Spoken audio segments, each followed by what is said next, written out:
Bansang Pilipinas at Espanya nagsama naman po sa isang food event para ipamalas ang ipinagmamalaking tradisyon na paghahanda ng pagkain ng ulat. Mula kay Jade Miguel.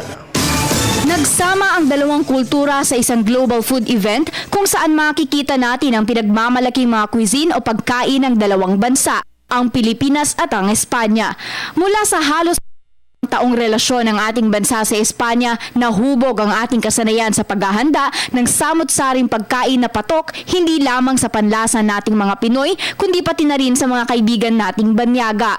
Nakatakdang ipamalas ng dalawang culinary tradition sa isang exhibition ang mga natatanging produkto ng Espanya at ng Pilipinas mula sa alak at keso hanggang sa ating world-class exports tulad ng bigas, kakao, kape, mangga at nyog.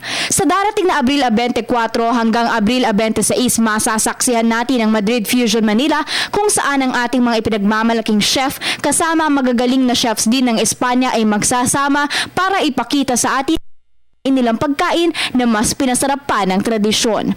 Our chefs who have also been helping us promote this and they're really getting ready to come up with very good presentations for the world to see.